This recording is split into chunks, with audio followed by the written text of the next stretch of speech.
अस्सलाम वालेकुम रहमतुल्लाहि व बरकातुहू। भाई आज ज़रूरी बात है, वक्फ़ अमेंडमेंट बिल 2024 इसका मुद्दा बहुत छाया हुआ है। मैं बहुत संक्षेप में और बहुत सहल तरीके में कुछ लोगों को बताना चाहता हूँ, जो लोग आसानी से समझ सकें। मैं बहुत लंबा वीडियो नहीं बनाऊँगा। भाई ये वक्फ़ जायदाद क्या है? वक्फ़ जायदाद ऐसी है भाई कि जैसे कोई भी हमारे बाप दादा या कोई भी, या हम अपने ज़िंदगी में कोई भी एक प्रॉपर्टी जो हमारी हो, हमारे अपने ज़रूरत से ज़ायद हो, या हमको जो भी समझ में पड़े, हमारे पास हमको समझ में आया कि भाई कुछ फलाही कामों में हमको कुछ खर्च करना चाहिए, तो हम अपनी प्रॉपर्टी को वक्फ़ कर देते हैं और उस प्रॉपर्टी से खैर के काम किए जाते हैं।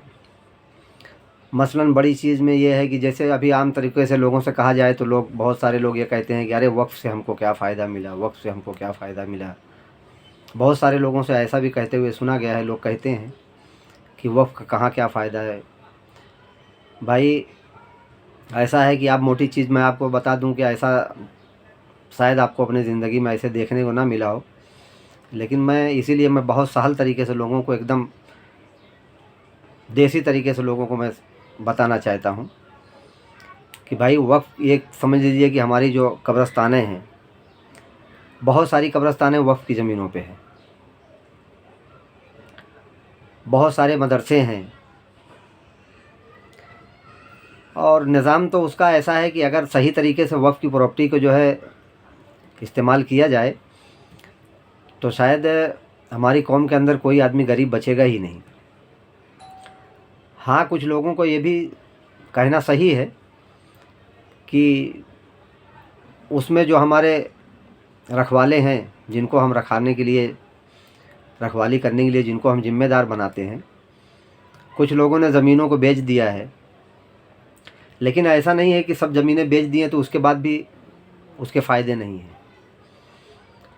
मैंने सुना है कि आज भी इतना गड़बड़ घोटाला होने के बावजूद भी तकरीबन 200 करोड़ रुपया आता है। तो बहुत सारे काम उससे जो है फलाही काम होते हैं। हमारे जो बड़े हैं, हमारी जो कमेटियां हैं, वो लोग करते हैं। गवर्नमेंट ने बिल के अंदर संशोधन करके ऐसा सिस्टम बनाना चाहा है। अब गवर्नमेंट का तो अपना एक तर्क होता है। कोई भी गवर्नमेंट जो भी काम करती है, कोई भी कानून बनाती है, तो उसका मकसद यही होता है कि लोगों को सही तरीके से उसका फ़ायदा पहुँचे। अब गवर्नमेंट की नीयत क्या है वो तो गवर्नमेंट, जो बनाने वाले लोग हैं वही समझ पाएंगे। लेकिन बज़ाहिर जो चीज़ दिख रही है, अब जो सबसे बड़ी चीज़ यही दिख रही है कि जैसे मिसाल पकड़ लो, हमने अपनी प्रॉपर्टी वक्फ़ कर दिया, तो हमारी प्रॉपर्टी की देखभाल करने के लिए हमारे ही लोग, बीच के लोग होते हैं।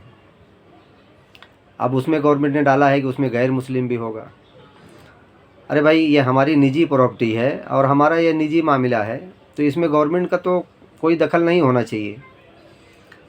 लेकिन गवर्नमेंट कोई भी चीज़ बनाती है, कोई भी पॉलिसी बनाती है, तो उसमें ऐसा नहीं कि सब कुछ ख़राब ही होता है, कुछ अच्छे भी होते हैं उसके अंदर प्रावधान। लेकिन अब जैसे समझ लीजिए कि अब किए तो पार्लियामेंट में बिल गया, वहाँ मुखालफत हुई, जेपीसी में भेज दिया गया है उसको। अब वहाँ से जो है आया है कि लोगों को, जेपीसी ने जो है वहाँ से राय मांगा है कि लोग अपनी राय दें। तो हमारे बड़ों ने जो है हम लोगों से एक बात कहा है कि जो है आप लोग अपनी राय वहाँ भेजिए। अब राय भेजने के लिए यह है कि हर आदमी को तो इतना जानकारी नहीं है कि वो सही तरीके से उनके साइट पे जावे और वहाँ जो है वो लिखे करे। तो इसके लिए हमारे बड़ों ने एक स्कैन बनाया है, वो आपको जगह जगह मिल जाएगा। देखिए रोड पे भी लोग स्कैन करवा रहे हैं और बता रहे हैं कि वहाँ जो है आप जाइए, आप डायरेक्ट साइट पे पहुँच जाएंगे। स्कैन करेंगे तो आप डायरेक्ट साइट पे पहुँच जाएंगे और वहाँ से जा करके जो है आप अपनी राय, आपकी राय जो भी हो कि इसको बदलाव होना चाहिए या नहीं होना चाहिए, तो आप अपनी राय दे सकते हैं। वो राय से फ़ायदा ये होता है कि गवर्नमेंट को समझ में पड़ता है कि नहीं भाई, पब्लिक क्या चाहती है। गवर्नमेंट तो कोई भी पॉलिसी बनाती है तो पब्लिक के लिए ही बनाती है। कि लोगों को फ़ायदा पहुँचे। अब शको शुबहा इसलिए होता है, अब देखिए ये स्कैन का मामला हुआ, ये तो मुस्लिम वक्फ बोर्ड का मामला था, तो लोगों ने, हमारे मुस्लिम दानिश्वरों ने कहा कि लोग स्कैन करके भेजिए। अब उसके पीछे जो है गैर मुस्लिम है, वो लोग भी स्कैनर बना दिए हैं, वो लोग भी भेज रहे हैं। अब मज़ेदार बात ये आप ये देखिए कि अगर आप ये कहेंगे कि स्कैनर वो लोग जो बनाए हैं कि वो बिल जो गवर्नमेंट लाई है वो पास होना चाहिए, यानी वो मुसलमानों को रातों रात जो है लखपति बनाना चाहते हैं। गवर्नमेंट तो भाई इसीलिए कोई पॉलिसी लाती है ना कि ये जो बिल है, पहले का जो बिल है उसमें जो है खामियां हैं, हम उसको सही कर रहे हैं ताकि मुसलमानों को फ़ायदा पहुँचे, क्योंकि लोग प्रॉपर्टी पे कब्जा कर रखे हैं।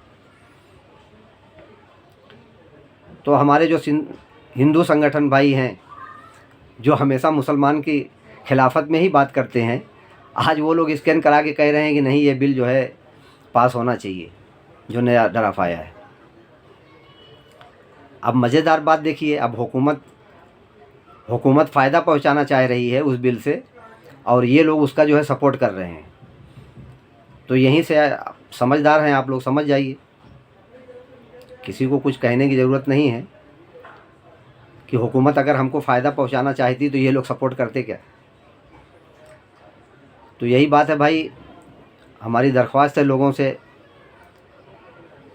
इसकी तारीख तो ख़त्म हो गई थी, फिर गवर्नमेंट ने 2 दिन एक्सटेंड कर दिया है, शायद आज आखिरी तारीख है रात को 12 बजे तक।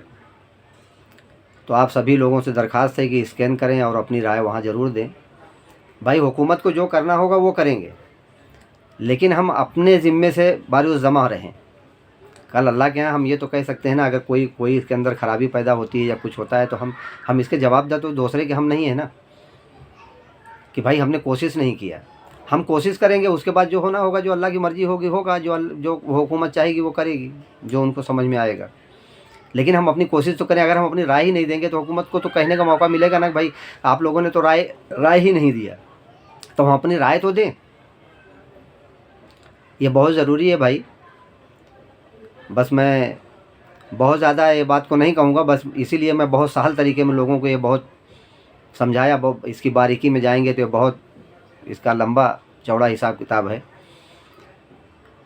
इसके मुतवल्ली कौन है, इसकी देख रेख कौन करता है, ये किसके इंटर में आता है, ये बहुत बड़ी कहानी है। मैंने शॉर्टकट में आप लोगों को समझाया कि आप इसके हमको फ़ायदा हमको बज़ाहिर कहीं नहीं दिखाई पड़ता, लेकिन कम से कम जो लोग इसकी मुखालफत करने वाले लोग हैं हमारे भाइयों में ही, कि हमको क्या फ़ायदा होता है, तो वो अपने ये भी सोच लेंगे हम मरेंगे तो 2 गज ज़मीन कहाँ से हमको मिलेगी। भाई कब्रिस्तान में तो हर एक को जाना है ना, ये तो सामने ही दिख रहा है ना, है।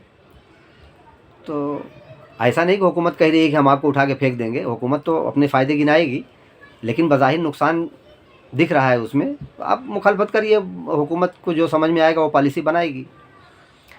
लेकिन हमारे ज़हन में आ रहा है कि वो ठीक नहीं है, क्योंकि उसमें आप भाई गैर मुस्लिम का उसमें क्या काम है। हालांकि ये कोई ज़रूरी नहीं है कोई मुसलमान होगा तो बड़ा ईमानदार होगा, जितनी ज़मीन बेचने वाले हैं सब मुसलमान ही भाई हैं। हाँ वो अलग बात है, कुछ हुकूमतों ने भी कब्जा कर रखा है, बहुत सारी ज़मीनों को हुकूमत ने कब्जा कर रखा है, लेकिन ज़्यादातर गड़बड़ी तो हमारे अपने ही किए हैं। तो ऐसा नहीं है कि कोई गैर आएगा तो वो गड़बड़ ही करेगा, हो सकता है गैर हमसे अच्छा हो, लेकिन बज़ाहिर जो सीधी सी बात है, जो हमारी निजी प्रॉपर्टी है, कोई आदमी कहता है हम तुम्हारा घर बहुत अच्छे से चला देंगे, तो हम उससे क्यों घर अपना चलवाएं भाई, हैं? हम अपना घर अपना चलाएंगे। अब किसी को हम कहें कि भाई जो है कोई, सब गुरुद्वारे में भी कमेटियां हैं और हिंदू भाइयों में भी कमेटियां हैं, अगर उसमें कोई कहे कि भाई इसमें लाइए मुसलमान को डाल दीजिए, तो कोई मानेगा उसको। भाई ये तो धर्म का मामला एक निजी मामला है ना। तो भाई मेरी राय है कि आप लोग स्कैन करें और भेजें हुकूमत को, और आगे जो होगा फिर देखा जाएगा। ठीक है भाई, अस्सलाम वालेकुम रहमतुल्लाहि व बरकातहू।